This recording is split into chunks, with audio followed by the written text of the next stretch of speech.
উঁচু জায়গা থেকে ঝাঁপ, পশুদের অদ্ভুত আচরণ,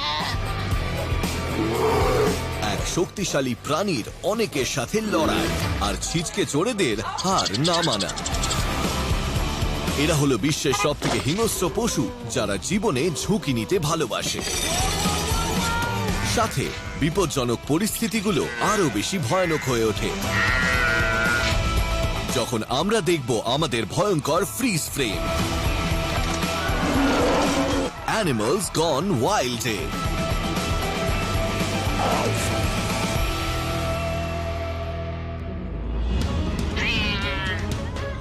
চোখে চোখে অনেক কিছুই বলা যায়, বন্ধু হোক বা শত্রু, আপনাকে এটা জানতেই হবে আর সাবধান থাকতে হবে, কারণ কোনো একটা বড় বন্ধুকে চোখ রাঙানো মানে সেটা হয়তো নিজেরই বিপদ ডেকে আনা।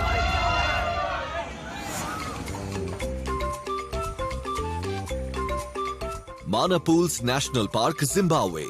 এই অদ্ভুত জায়গাটা বন্যার জলে ডুবে থাকায় তৃষ্ণার্ত প্রাণীদের অনেক বড় বড় দল এটার প্রতি আকৃষ্ট হয়ে পড়ে, যেমন বিশ্বের সব থেকে বড় প্রাণী আফ্রিকান এলিফ্যান্ট। এখনো অবধি সব থেকে বড় আফ্রিকান হাতিটার ওজন 10,886 কেজি, এবং এই বিশাল চেহারার জন্য এদেরকে খাবারের খোঁজে দিনে প্রায় 16 ঘন্টা ঘুরে বেড়াতে হয়। স্টিফেন মন্টেগিউ এবং শেন উলফ পরিবারের সঙ্গে একটা সাফারি ভ্যাকেশনে এসেছে। এটা কিন্তু অন্য হাতি। হঠাৎ একটা প্রকাণ্ড বড় ছেলে হাতি ওনাদের সাথে বিকেলের খাবার খেতে হাজির হয়। সাফারি ট্যুরিস্টদের পাত্তা না দিয়েই সে মাটি থেকে ফল কুড়িয়ে খেতে ব্যস্ত ছিল। কখনোই সোজাসুজি কোনো হিংস্র পশুর চোখের দিকে দেখা উচিত নয়, আর একটা পুরুষ হাতি ওই ক্ষেত্রে ব্যতিক্রম নয়। পরিস্থিতি আরো খারাপ হয়ে যায় যখন হাতি আপনাকে বিপদ মনে করে, আর ঠিক তখনই ভয়ঙ্কর কিছু ঘটে যায়। স্টিফেন, তাকিও না ওদিকে। আপনার ঠিক পেছনে একটা 6 টন ওজনের দানব দাঁড়িয়ে থাকবে, আর আপনি সেটা দেখবেন না, এটা শুধু বলাই সহজ। স্টিফেন চেষ্টা করছেন যতটা সম্ভব ওর চোখের দিকে না তাকাতে। অবশেষে হাতিটাকে দেখে মনে হচ্ছে ও খুব একটা খুশি নয়। আর তখনই স্টিফেন ওনার অজান্তে ওর সব থেকে অপছন্দের কাজটা করে ফেলেন। উনি ঘুরে তাকিয়ে দেখেন, আর হাতিটা অবশ্যই সেটা লক্ষ্য করে। ও উঠে পড়ে নিজের কানগুলো নাড়াতে থাকে, যেটা এই শিকার অভিযানে আসা অসহায় পর্যটকদের জন্য প্রকৃতপক্ষে একটা ভয়ানক দৃশ্য। একটা পুরুষ হাতি যখন রেগে যায় তখন ওকে থামানোটা প্রায় অসম্ভব হয়ে পড়ে। আর তারপর এটা ঘটে। প্রকাণ্ড চেহারার হাতিটা আক্রমণ করে। অত্যন্ত জোরে ও স্টিফেনকে ধাক্কা মারে। ও তারপর শেনের দিকে ঘুরে যায় এবং ওই পূর্ণবয়স্ক মানুষকে যেন একটা আলুর বস্তার মতো ছুঁড়ে ফেলে। এটা রাগ থেকে জন্মানো এমন একটা যুদ্ধের সূচনা যেটা সমাপ্তিটা অত্যন্ত খারাপ হতে পারে।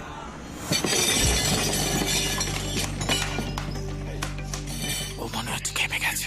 কিন্তু আশ্চর্যজনকভাবে যুদ্ধটা ঠিক যতটা দ্রুত শুরু হয়েছিল ততটাই দ্রুত শেষ হয়ে যায়। অতিথিরা সঙ্গে সঙ্গে হাতিটাকে জায়গা ছেড়ে দেয়।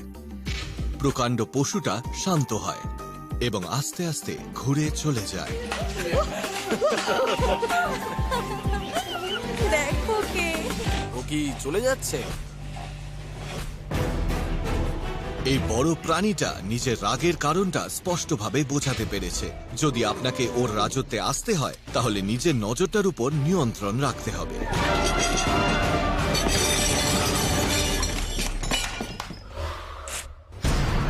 সার্ফিং খেলাটা যে কোনো সময় বিপজ্জনক হয়ে উঠতে পারে।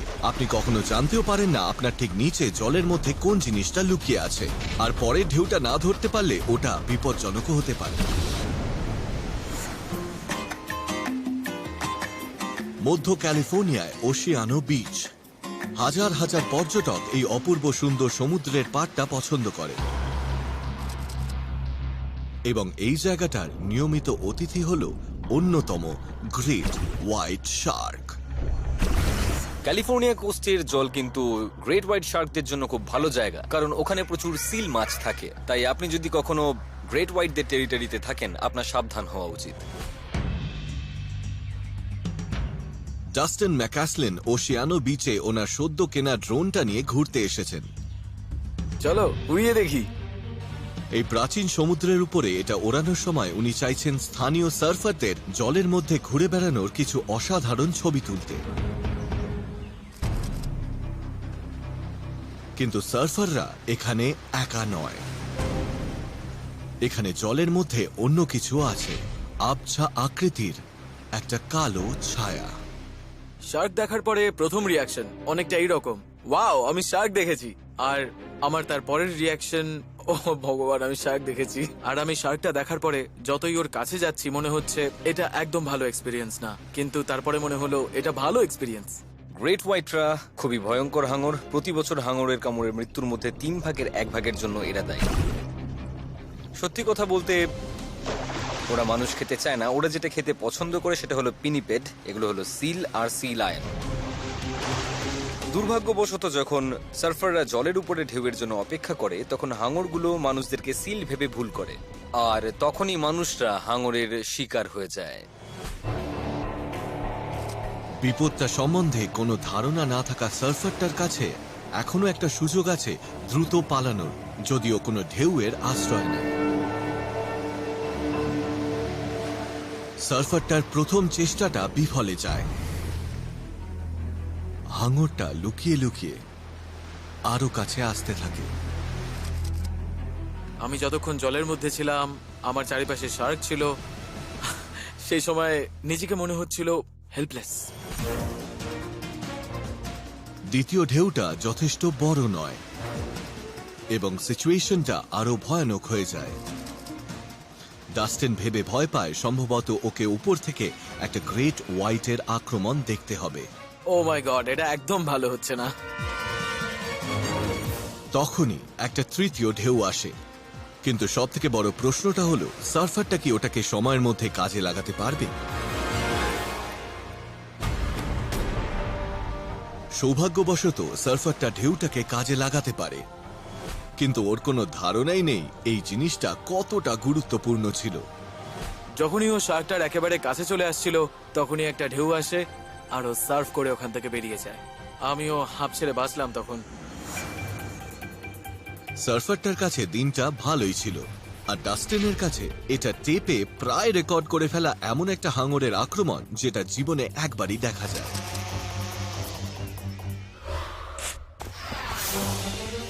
সহজাত প্রবৃত্তি কখনো কখনো আমাদের বিপদ থেকে রক্ষা করতে পারে, কিন্তু বাকিটা সময় একমাত্র মনের জোরই পারে আপনাকে সমস্যা থেকে বের করে আনতে।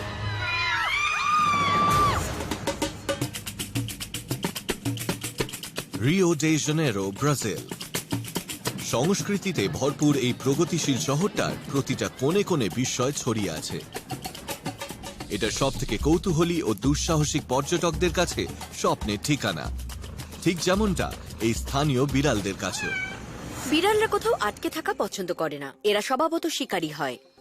একদিনে এরা শিকারের খোঁজে প্রায় 2 মাইল অব্দিও চলাফেরা করতে পারে। সাথে এরা কোনো খাড়া জায়গায় বা উঁচুতে থাকতেও পছন্দ করে। কিন্তু আজ এই 10 তলা বাড়িটাতে বসবাসকারী একটা বিড়াল হয়তো খানিকটা বেশি দুঃসাহসিক হতে চলেছে। একটা বিড়াল কার্নিশ থেকে ভয়ানকভাবে নিচে পড়তে চলেছে। উনি এখন বিড়ালটাকে বাঁচানোর জন্য নিচে নামছেন। আমার মনে হয় উনি ঠিক পেরে যাবেন। একজন উদ্ধারকারী সাবধানে নিচে নামতে থাকলে বিড়ালটা ভয় পেয়ে পালিয়ে যায়। জানলার কাঁচের উপর আঁচড়ানো শুরু করে দেয় সে, কিন্তু ওর নখগুলো কোনো শক্ত জিনিস আঁকড়ে ধরার জন্য তৈরি হয়নি, আর ও পড়ে যায়। সৌভাগ্যবশত বিড়ালটার মধ্যে প্রাণ ফুরিয়ে যায়নি। ও একটা এয়ার কন্ডিশনিং ইউনিটের উপর হুমড়ি খেয়ে পড়ে আর নিজেকে সামলে নেয়।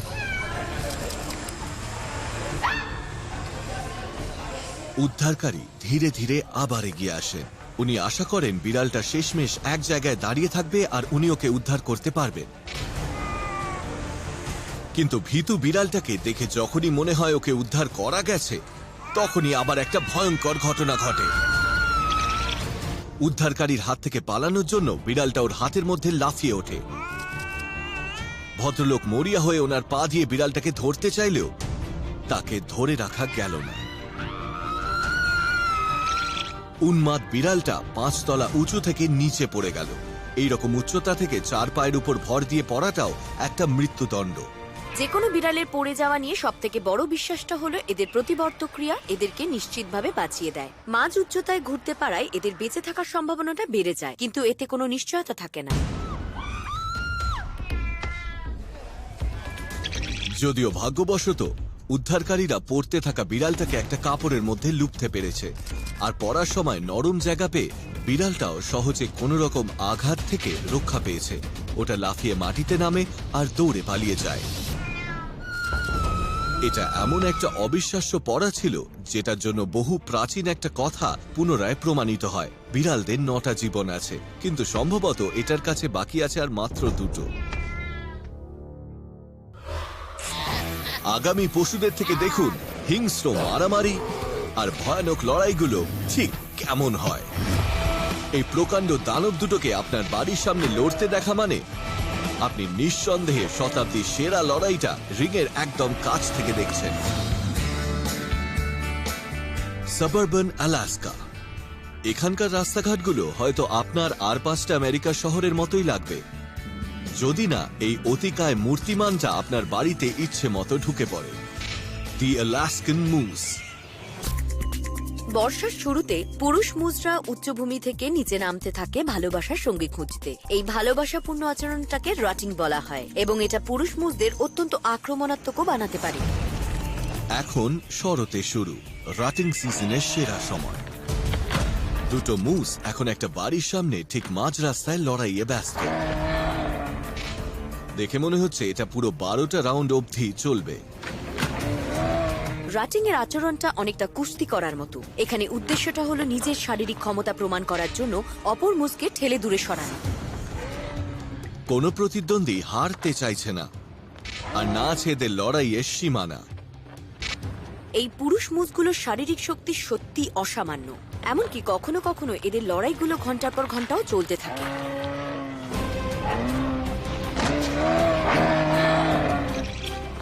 কিন্তু ঠিক যখনই মনে হয় লড়াইটার কোনো সমাধান পাওয়া যাবে না, তখনই একটা মুস বাজিমাত করে, ওর শত্রুকে পিচের উপরে আছড়ে ফেলে। কিন্তু এটা কি ওর প্রতিদ্বন্দ্বিতার মনের জোর ভেঙে ফেলা বা লড়াইটা শেষ করার জন্য যথেষ্ট?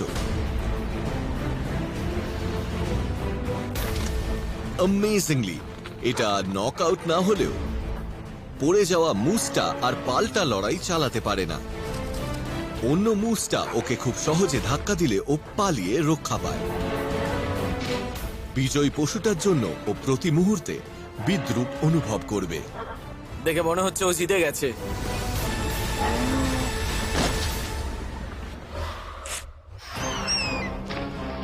ডিটারমিনেশনই হলো সাফল্যের চাবিকাঠি, কিন্তু কখনো কখনো নিজের বিপদটা বুঝতে না পারায় আপনাকে হয়তো ভয়ঙ্কর সমস্যায় পড়তেও হতে পারে।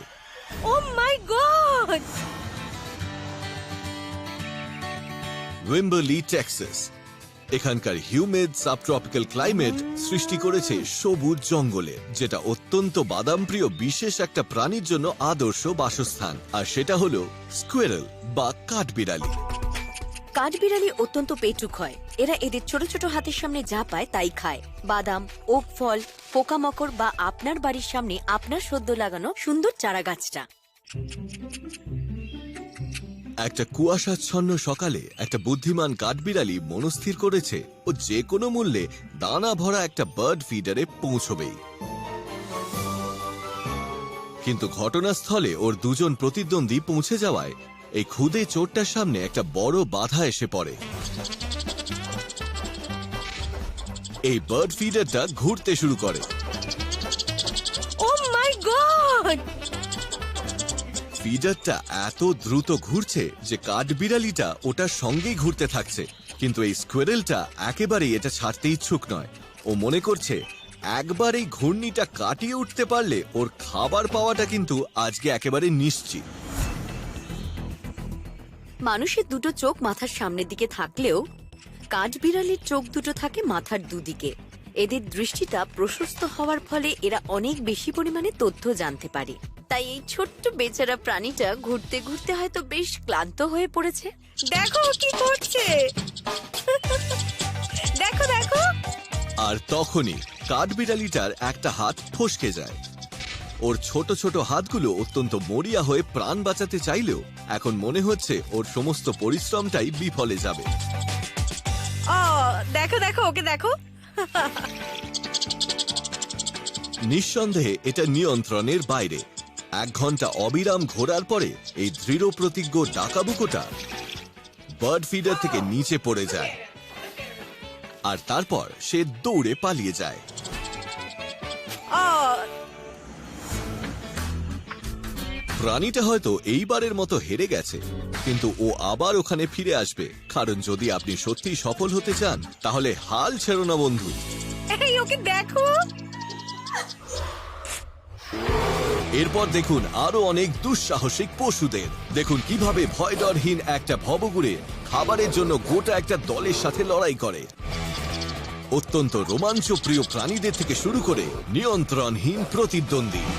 এখানে বেঁচে থাকার লড়াইটা কেমন হয় জানার জন্য আপনাকে এটা দেখতেই হবে। এখন সময় এই এপিসোডের ফ্রিজ ফ্রেমে। Kruger national park, south Africa. এটা একই সাথে দেশের সবথেকে বড় প্রাণী সংরক্ষণ এবং বিশ্বের সবথেকে বড় ও ভয়ানক পশুদের বাসস্থান। আর এই সবথেকে শক্তিশালী পশুগুলোর মধ্যে অন্যতম হল আফ্রিকান বাফেলো। আফ্রিকান বাফেলো অবিশ্বাস্য রকমের বলিষ্ঠ প্রাণী। এদের ওজন প্রায় 680 কেজি ও কাঁধ পর্যন্ত উচ্চতা প্রায় 5 ফুট হয়। তাই একটা পূর্ণবয়স্ক বাফেলোর ওপর সহজে কেউ আক্রমণ করে না। কিন্তু এই অবিশ্বাস্য পশুগুলো জন্ম থেকেই এরকম হিংস্র হয় না। একদিন সকালে একটা নির্জন ধুলোয় ঢাকা রাস্তায় একদল পর্যটক লক্ষ্য করে একটা মোষের বাচ্চা অসহায়ের মতো ঘুরে বেড়াচ্ছে। বাচ্চা মোষটা চিৎকার করার ফলে বোঝা যায় কিছু একটা সমস্যা হয়েছে। ওকে দেখে মনে হচ্ছে ও দল থেকে ছিটকে গেছে, বা তার থেকেও খারাপ, বিপজ্জনক কেউ একজন আড়াল থেকে ওর উপরে নজর রাখছে। হঠাৎই শিকারীটা বেরিয়ে আসে। এটা একটা সিংহ, আর কোনো সন্দেহ নেই এই সিংহটা খাবারের খোঁজেই এখানে এসেছে। বাচ্চাকে বাঁচানোর জন্য তার সাথে বড় কেউ না থাকলে এই তুখোড় শিকারীর হাত থেকে ওর বেঁচে ফেরাটা প্রায় অসম্ভব। বাচ্চাটা কি কোনোভাবে হঠাৎই ভীষণ সাহসী হয়ে উঠবে, যেটা এই সিংহটাকে ভয় দেখাতে পারবে, নাকি ও অসহায়ভাবে সিংহটার কাছে আত্মসমর্পণ করবে? চলুন এই ফ্রিজ ফ্রেমটা যাচাই করে দেখা যাক। ঠিক যখনই মনে হয় এই ভীতু বাচ্চাটার ভাগ্য শেষমেশ স্থির হয়ে গেছে, তখনই আচমকা ওর বিশাল মাটা ঝোপ থেকে বেরিয়ে আসে। সিংহটা সম্পূর্ণ হতবাক হয়ে যায় এবং এই 400 কেজির আক্রমণের জন্য অপ্রস্তুত থাকায় ও বুঝতে পারে এই খাবারটার জন্য লড়াই করাটা বোকামি হবে। সিংহটা লেজ মুড়ে দৌড়ে পালায়, আর পিছনে ধাওয়া করতে থাকে প্রকাণ্ড চেহারার মা মোষটি। এই বাচ্চা মোষটাকে জঙ্গলে বেঁচে থাকার জন্য এখনো অনেক কিছু শিখতে হবে, কিন্তু ভাগ্যবশত মা তাকে দেখায় আক্রমণাত্মক হওয়াটাই বেঁচে থাকার একমাত্র উপায়। কখনো কখনো আপনার দরকারের জিনিসটা পেতে হলে আপনাকে সাহসী হতে হয়, কিন্তু অতিরিক্ত আত্মবিশ্বাস ভালো নয়। যেমন এই দলটার সাথে লড়াই করলে আপনার ভুল ধারণা ভেঙে যাবে।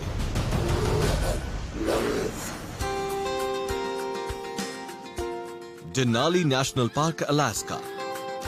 এটা উত্তর আমেরিকার সব থেকে উঁচু পাহাড় ও একদল দুর্দান্ত প্রাণীদের বাসস্থান, যেমন এই বলিষ্ঠ ধূসর ভাল্লুক বা গ্রিজলি বেয়ার। একটা পূর্ণবয়স্ক গ্রিজলি বেয়ারের ওজন প্রায় 680 কেজি ও উচ্চতা প্রায় 10 ফুটের বেশি। আর এদের নখগুলো অত্যন্ত ধারালো, আর ওদের কামড়ের প্রেসার প্রায় 70 কেজি পার স্কোয়ার ইঞ্চ, যা একটা বোলিং বলকে ভাঙার জন্য যথেষ্ট। এখন বসন্তকাল, আর একটা ক্ষুধার্ত গ্রিজলি বেয়ার কাছেই কোথাও রক্তের গন্ধ পেয়েছে। 5 মাস শীত ঘুমের পরে এখনো একটা ভালো খাবারের খোঁজে আছে। কিন্তু এই সদ্য মৃত প্রাণীটাকে খোঁজার ক্ষেত্রে ওই প্রথম নয়। একটা একই রকম হিংস্র নেকড়েদের দল এরই মধ্যে এই মুসটার মৃতদেহটাকে খেতে শুরু করে দিয়েছে, এবং ওদের দেখে মনে হচ্ছে ওরা মোটেই এটা ভাগ করে খাবার মেজাজে নেই। সাহসী ভাল্লুকটা এই ক্ষিপ্র দলটার দিকে এগিয়ে যায়। ইমিডিয়েটলি একটা হিংস্র প্রতিক্রিয়া পায় সে। একটা গ্রিজলির ক্ষেত্রে একদল নেকড়ে খুব বিপজ্জনক। প্রত্যেকটা নেকড়ের কামড়ই ভয়ানক এবং সংখ্যায় বেশি থাকার ফলে এই গ্রিজলিটা অনেকটাই পিছিয়ে পড়ে। যদিও ওর আকারের জন্য মনে হতে পারে ও লড়াইটা জিতে যাবে, কিন্তু দীর্ঘ শীত ঘুমের পরে ও খানিকটা প্রতিকূলতার মধ্যে আছে। শীতকালে গ্রিজলি বেয়ারদের শরীরের ওজন প্রায় 30% কমে যায় এবং শীত ঘুম দেওয়ার ফলে এরা অনেকটা দুর্বল হয়ে পড়ে। এটা একটা হিংস্র শক্তির বিরুদ্ধে গতি ও সংখ্যার লড়াই, এবং এই দক্ষ খুনে নেকড়েগুলো পিছু হটতে রাজি নয়।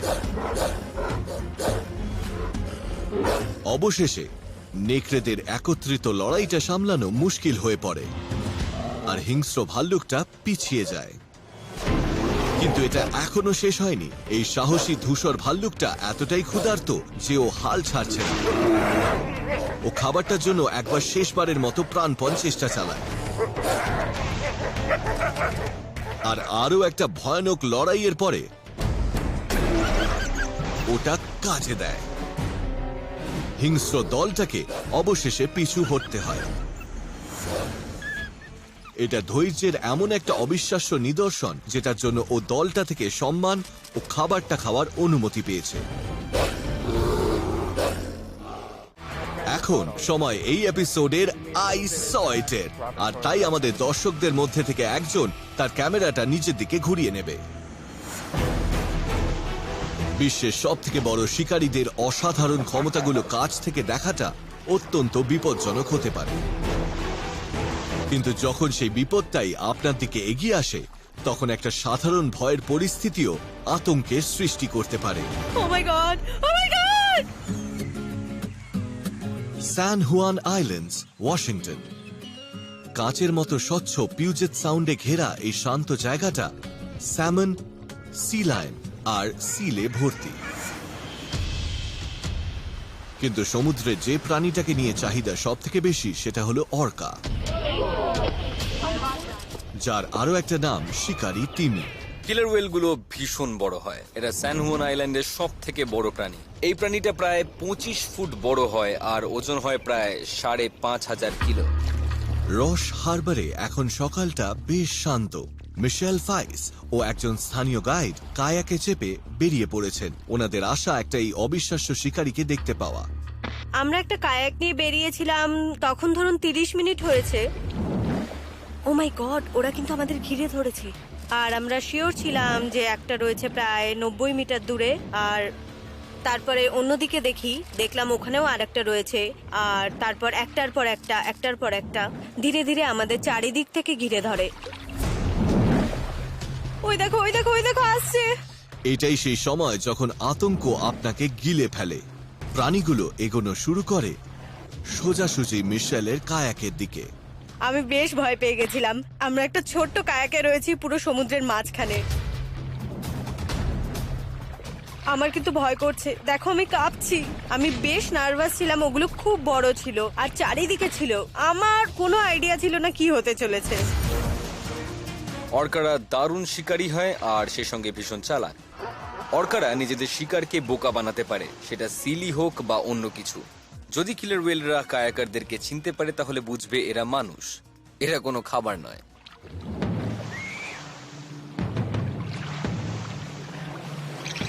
আর তখনই যখন ঠিক মনে হয় অর্কাগুলো সোজাসুজি আঘাত করতে চলেছে, ও মাই গড, ও মাই গড! ওটা কিছু না করে পাশ দিয়ে চলে যায়। বিশাল প্রাণীটা মিশেলের কায়াকের মাত্র 1 ফুট নিচ থেকে ওটাকে না ছুঁয়ে বেরিয়ে যায়। ও মাই গড, ও মাই গড! এটা সারা জীবনের সেরা অল্পের জন্য বেঁচে যাওয়া, আর এটা বিশ্বের সব থেকে বড় জলজ শিকারীদের মধ্যে অন্যতম একটা প্রাণীকে ও তার সুন্দর বাচ্চাদের কাছ থেকে দেখার একটা দারুণ অভিজ্ঞতা। ওই দেখো এসে গেছে। ও মা, আমার মনে হয় আমার জীবনে দেখা এটা সবচেয়ে অবিশ্বাস্য জিনিস। পুরো জিনিসটা বেশ ভয় ছিল, মনে হচ্ছিল ওটা দারুণ কৌতূহলী ছিল, আর যেহেতু ও জানতো যে আমরা এখানে, তাই ও এখানে এসেছিল। আমার জীবনে ঘটা ঘটনাগুলোর মধ্যে এটা সত্যি অন্যতম। আমি সত্যি কেঁদে ফেলতাম, ওটা এত কাছে চলে এসেছিল। ওয়াও, ওই দেখো আমাদের দেখলো। হ্যাঁ, ও মাই গড!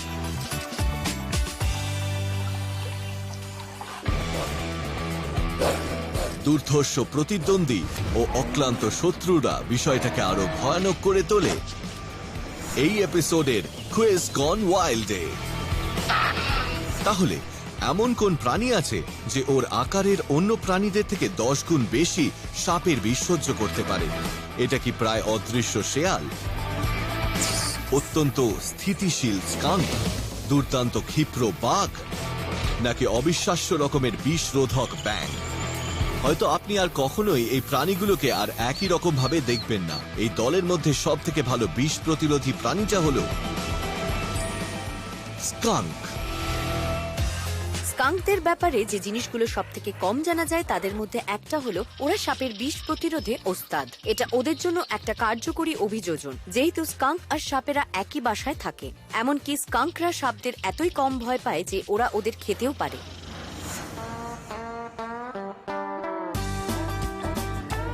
ফ্ল্যাগস্টাফ, অ্যারিজোনা। কোকানিনো ন্যাশনাল ফরেস্টে ঘেরা এই অপূর্ব শহরটায় প্রচুর পরিমাণে এই বিষ প্রতিরোধী প্রাণীগুলো পাওয়া যায়। গোটা উত্তর আমেরিকা জুড়ে প্রচুর স্কাঙ্ক দেখা যায়, আর এর কারণটা হলো এরা খাবারের ব্যাপারে খুব একটা খুঁতখুঁতে নয়। খাবার জন্য পোকামাকড় আর প্রকৃতি থেকে বাঁচার জন্য আশ্রয় পেলেই এরা খুশি। ওদের চাহিদা খুবই কম। একটা শান্তশিষ্ট বৃষ্টির দিনে ফ্ল্যাগস্টাফ পুলিশ অফিসার জেরি রেন্টালা সবে নিজের শিফট শেষ করতে যাবেন, আর তখনই তিনি একটা ডিস্ট্রেস কল পান। আর ভিকটিম কিন্তু খুবই অস্বাভাবিক। স্ন্যাক খুঁজতে খুঁজতে একটা স্ন্যাক ওর মাথাটা একটা দইয়ের পাত্রের মধ্যে ঢুকিয়ে দিয়েছে, আর এখন ও ওটাতে আটকে গেছে। আমি কাছে গেলে ও কিভাবে রিঅ্যাক্ট করে দেখি। স্কাঙ্কটাকে দেখে মনে হচ্ছিল ও খুব স্ট্রেসড হয়ে আছে, আর ও গোল গোল ঘুরছিল। ও ফুটপাথে গিয়ে নিজের মাথা ঢুকছিল। দেখে মনে হচ্ছিল যে কোনো ভাবেই হোক কন্টেনারটাকে খুলতে চাইছিল। সাহায্য ছাড়া এই বিপদে পড়া প্রাণীটা মারা যাবে। ও কিছুই খেতে পারছে না, এমনকি হয়তো ও নিঃশ্বাসও নিতে পারছে না। পুলিশ রেন্টালাকে সময় থাকতে থাকতে কিছু একটা উপায় বার করতে বলে, কিন্তু একটা বন্য স্কাঙ্ককে সামলানো অত্যন্ত বিপজ্জনক। সমস্যায় পড়া কোনো স্কাঙ্কের দিকে এগোনোটা ভুল পদক্ষেপ। দুর্গন্ধ বার করা ছাড়াও এদের ব্যাপারে আরও একটা ভয়ের কারণ হলো এদের থেকে রেবিসও ছড়াতে পারে। আমার তো মনে হচ্ছে ওর কাছে গিয়ে আস্তে করে ওটা খুলে নেওয়ার চেষ্টা করাই উচিত। আমরা চেষ্টা করছিলাম যে কিভাবে কন্টেনারটা খুলে নেওয়া যায়। আমরা অনেক রকম পন্থা নেওয়ার চেষ্টা করছিলাম, কিন্তু কিছুতেই ওর কাছে যাওয়া যাচ্ছিল না। ওর লেজটা তুলে আমাকে থ্রেট করছিল। কি করছে দেখো। কর্পোরাল রেন্টালা বুঝতে পারেন এটা উনি একা একা করতে পারবেন না।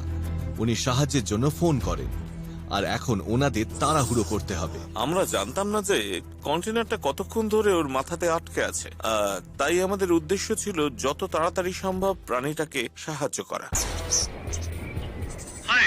চাদর দিয়ে কাপটাকে ধরলে কেমন হয়? ওটা দিয়ে চাপা দাও আর হাত দিয়ে ফিল করে ওটাকে আস্তে করে খুলে নাও। তারপর পালিয়ে যাব? হ্যাঁ, ওখান থেকে পালিয়ে যাওয়াই ভালো। হ্যাঁ, আমিও সেটাই ভাবছিলাম।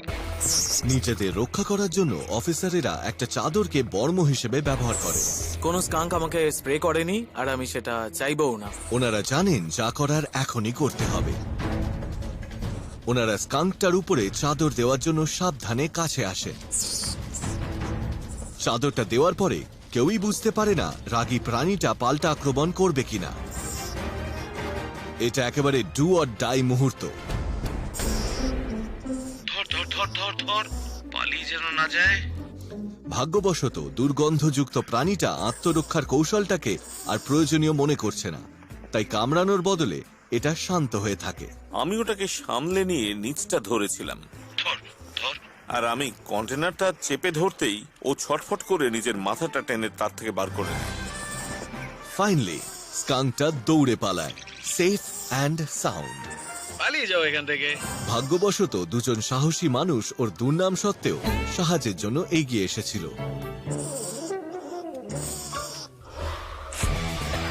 আমরা আপনাদের এই রাগী স্থলজ প্রাণীটার পরিচয় দিতে খুবই আগ্রহী আমাদের আগামী হোয়াট দ্য হেক ইজ ইট-এ। ভয়ানক লড়াইগুলো আরো বেশি ভয়ঙ্কর হয়ে ওঠে যখন এই আগামী লড়াইটা আমরা দেখতে পাই। অন্য কারোর এলাকায় ঢুকে পড়ার ফলাফলটা সত্যি মারাত্মক হতে পারে, কিন্তু একবার ভেবে দেখুন একদম মাঝরাতে মৃত্যুপুরীর ঠিক মাঝখানে এসে দাঁড়ানোর অনুভূতিটা কেমন হতে পারে। আমি এখানে খানিকটা ভয় পাচ্ছি। Melbourne, Australia. এই সার্বজনীন শহরটা দেশের সংস্কৃতির কেন্দ্রস্থল, কিন্তু সাথে এখানে অনেক পার্ক ও বাগান থাকায় এগুলো অনেক বিখ্যাত স্থানীয় প্রাণীদেরই আকৃষ্ট করে, যেমন ক্যাঙ্গারু। ক্যাঙ্গারুদের সংখ্যা প্রকৃতপক্ষে অস্ট্রেলিয়ার জনসংখ্যার থেকেও বেশি। এরা দল বেঁধে একসাথে থাকে, যেটাকে বলা হয় মব, আর এরা নিজেদের বিপদটাকে শিকার করা পছন্দ করে। মেলবোর্নের হক্সটো পার্কে এখন সন্ধ্যা নামছে। বাইকার বেন ভেজিনা একটা ক্যাজুয়াল রাইডে বেরিয়ে একটা নির্জন ধূসর রাস্তায় কয়েকটা ক্যাঙ্গারুদের জড়ো হতে দেখে। ও ধীরে ধীরে এগোতে থাকলে শুরুতে সবকিছুই সাধারণ দেখায়, কিন্তু ও যত বেশি এগোতে থাকে তত বেশি ক্যাঙ্গারু দেখতে পায়, আর ওরা সবাই ওর দিকেই দেখতে থাকে। ও মাই গড, জম্বিদের জমায়েতের বদলে ক্যাঙ্গারুদের জমায়েত। কিরকম সব চুপ করে দাঁড়িয়ে আছে। প্রত্যেকটা ক্যাঙ্গারু একদম শান্ত হয়ে দাঁড়িয়ে আছে আর বেনকে স্থির চোখে দেখে চলেছে, যেন ও কোনো ভূতের ফিল্মের একটা ভয়ের দৃশ্যে ঢুকে পড়েছে। সত্যি বলতে কি আমার একটু ভয়ই লাগছে। আমার ওখানে যাওয়াটা কি ঠিক হবে? বেন সাবধানে রাস্তা দিয়ে যাওয়ার সময় ওই শাবকবাহী শিকারীদের দলটা আরো বড় হতে থাকে, আর ও যত কাছে যায় ততই এই রাতের শিকারীদের ঝাঁপিয়ে পড়ার ঝুঁকিটা বেড়ে যায়। এটা একটা ভয়াবহ সিচুয়েশন। ক্যাঙ্গারুরা শাবকবাহী পরিবারের সদস্য, আর এরা লাফিয়ে লাফিয়ে চলে। এদের পাগুলো অত্যন্ত শক্তিশালী, আর এরা ঘন্টায় প্রায় 64 কিলোমিটার বেগে দৌড়তে পারে। তাই কখনোই চাইবেন না একটা ক্যাঙ্গারু আপনার পিছনে দৌড়ক। বেনকে পুরোপুরি ঘিরে ধরেছে এই ক্যাঙ্গারুগুলো। এখনো ফিরে যেতেও পারবে না। ওর কাছে একমাত্র উপায় এগিয়ে যাওয়া। ও গতি বাড়াতে থাকে এবং রাস্তার একটা বাঁকে এসে পৌঁছয়। ওর শত্রুরা নড়াচড়া করছে না। আসলে ওরা অপেক্ষা করছে, চিন্তা করছে। এটা কি ক্যাঙ্গারুদের স্বাভাবিক আচরণ, নাকি বেন শিকার হওয়ার দিকে এগিয়ে যাচ্ছে? Sorry guys. একটা পূর্ণবয়স্ক ক্যাঙ্গারু 6 ফুটেরও বেশি লম্বা হতে পারে, আর ওই অত্যন্ত শক্তিশালী পাগুলো দিয়ে আপনাকে যদি একবার লাথি মারে তাহলে আপনি শেষ। ভাগ্যবশত এই ক্যাঙ্গারুগুলো মানুষ দর্শকদের সাথে দারুণ সুপরিচিত, আর এই বিশাল দলটা একেবারেই ভয় পায়নি। শুধু বেনের অজান্তে এই ক্যাঙ্গারুগুলো কৌতূহলী হয়ে পড়েছিল। Sorry guys. কিন্তু তবুও বেন লাফালাফি করা ক্যাঙ্গারুদের থেকে পালাতে থাকে, যতক্ষণ না ও নিরাপদে অন্য প্রান্তে পৌঁছয়। ও মাই গড। কিন্তু এই ভয় পাওয়া বাইকারটা কখনোই এই শাবকবাহীদের ভিড়ের মধ্যে ওর এই যাত্রার কথা ভুলবে না।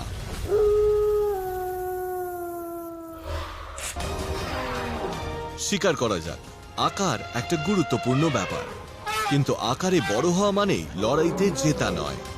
বড় দৈত্যদের হারানোর একটা উপায় হলো দল বেঁধে আক্রমণ করা।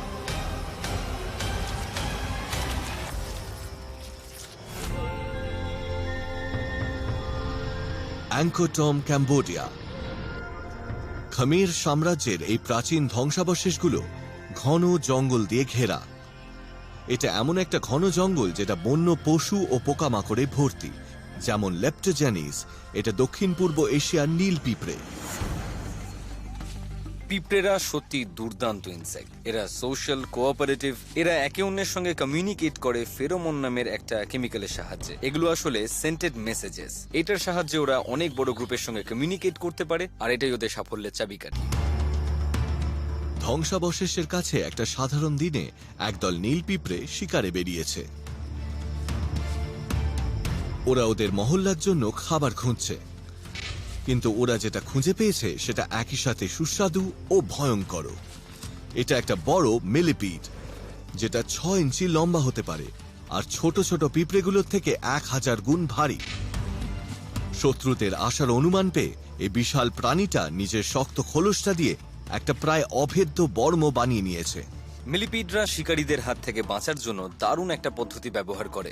এরা নিজেদেরকে গুটিয়ে একটা বলের শেপ দিতে পারে, এবং কাইটিন আর ক্যালসিয়াম কার্বনেট দিয়ে তৈরি ওদের এক্সোস্কেলিটনটা বেশ ভালো একটা শিল্ডের কাজ করে, এবং এটা এতটাই শক্ত হয় যে কোনো কিছু এটাকে ভেদ করতে পারে না। কিন্তু এই পিঁপড়েগুলো কিছুতেই ভয় পায় না। প্রথমে এরা একটা নির্দিষ্ট দূরত্ব বজায় রাখে, তারপর ধীরে ধীরে এক এক করে এরা বর্মওয়ালা দৈত্যটাকে ঘিরে ধরে। প্রকাণ্ড মিলিপিড বুঝতে পারে সবাই ওকে ঘিরে ধরেছে। এখনই যদিও দ্রুত পালাতে না পারে তাহলে ওরা ওকে মেরে ফেলবে। ও ধীরে ধীরে পাক খুলতে থাকে। পিঁপড়েদের দলটা সুযোগ পেয়ে যায়। একটা সৈন্য শত্রুটার বর্মের মধ্যে ফাটল খুঁজে পায়। ও আক্রমণ করে। সংজ্ঞাহীন করার বিষ ব্যবহার করে ও শত্রুটার শরীরে এমন জায়গায় কামড় বসায় যেটা ওর এক্সোস্কেলিটন দিয়ে ঢাকা নয়। কামড়টা মিলিপিডটাকে উন্মাদ করে দেয়। ওর বিশাল শরীরটাকে ঝাড় দেয়, আছাড় মারে যাতে পিঁপড়েগুলো পড়ে যায়।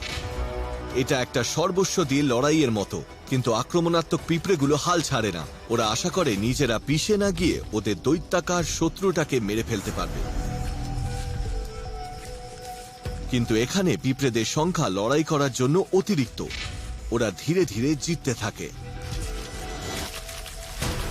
এবং 14 মিনিট পরে বর্ম দেওয়া বিশাল প্রাণীটা পিঁপড়েদের শক্তিশালী বিষের দ্বারা অজ্ঞান হয়ে অবশেষে মারা যায়। এবং নীল পিঁপড়েদের কাছে আরো একটা অসাধারণ ক্ষমতা আছে।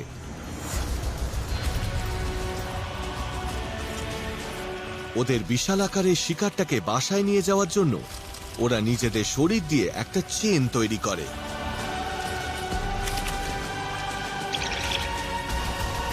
আর তারপর ওরা বাসায় ফেরে একটা হিরোজ ওয়েলকাম পাওয়ার জন্য। দলগতভাবে কাজ করার এই অসাধারণ এক্সাম্পল থেকে বোঝা যায় কোনো কাজই অসম্ভব নয়, যতক্ষণ আপনার পাশে থাকার জন্য একটা গোটা দল আছে। এখন প্রায় সময় হয়ে এসেছে এই এপিসোডের what the heck is it এর। কি? আপনি কি আন্দাজ করতে পারবেন এই অদ্ভুত প্রাণীটা কি? দেখতে থাকুন হোয়াট দ্য হেক ইজ ইট এরপর। দুঃসাহসী বিদ্রোহীরা এমনকি আরো বড় ঝুঁকি নেয়। কিছু কিছু দুঃসাহসিক প্রাণীরা নিজেদের প্রয়োজনের জন্য যে কোনো দূরত্ব বা উচ্চতায় পৌঁছতে পারে, কিন্তু এই ডান পিটেদের জন্য গাছের ডালে ওঠার পরিণাম অত্যন্ত ভয়ানক হতে পারে।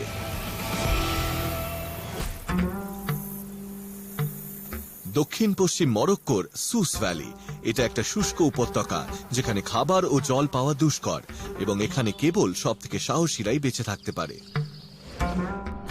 যেমন এই অদ্ভুত মরিয়া ট্যামরি গোট।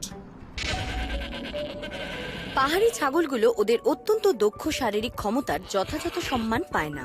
ওরা শিকারীদের হাত থেকে বাঁচতে ও ওদের খাবারের জন্য অত্যন্ত গুরুত্বপূর্ণ মিনারেল খুঁজতে শক্ত পাথরের দেওয়াল বেয়ে অবাক করা উচ্চতায় উঠতেও পারে।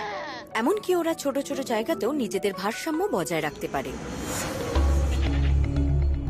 সুস ভ্যালির আধা মরুভূমিতে ট্র্যামরিদের দল খাবার যোগ্য কিছু একটা খুঁজছে, কিন্তু এখানে তেমন কিছুর পরিমাণ খুবই কম।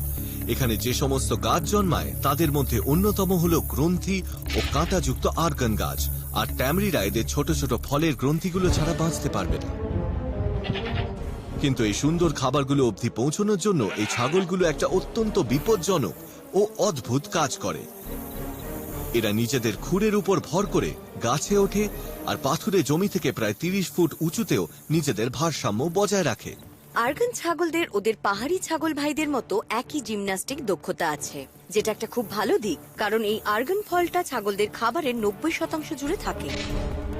তাই এটা অব্দি পৌঁছানোটা অত্যন্ত গুরুত্বপূর্ণ। এই ছাগলদের সুবিধাটা হলো এদের খুর, যেটা থেকে দুটো আঙ্গুল তৈরি হয়, সেটা ওদের ডালপালায় ভারসাম্য বজায় রাখতে সাহায্য করে। নমনীয় পায়ের তলাটা এই কাজে খুবই উপযোগী। এই ছাগলগুলোর বিপজ্জনকভাবে গাছের উপরে উঠতে থাকা দেখে স্পষ্ট বোঝা যায় এটা কতটা সাহসী পদক্ষেপ। পাতলা ডালপালাগুলো দেখে মনে হয় এই ভারসাম্য বজায় রাখা প্রাণীগুলোর ভারী ওজনের জন্য ভেঙে যাবে। হঠাৎই যখন কোনো জোরালো হাওয়া বয়, ছাগলগুলো ভয়ে স্থির হয়ে যায়। ওরা যত ভালোভাবেই ভারসাম্যটা বজায় রাখুক না কেন, জোরালো হাওয়া বা ভাঙা ডালপালা ওদেরকে নিচে আছড়ে ফেলতে পারে। এরকম পরিবেশে বেঁচে থাকা একটা প্রাণীর কাছে উপর থেকে পড়াটা প্রাণঘাতী হতে পারে। মাটিটা তাপে পুড়ে শক্ত হয়ে গেছে, আর ওরা নিচে পড়লে মাটিটা কোনো রকমে দয়া দেখাবে না। ওদের ঘাড় ভাঙতে পারে, পা ভাঙতে পারে বা পিঠ।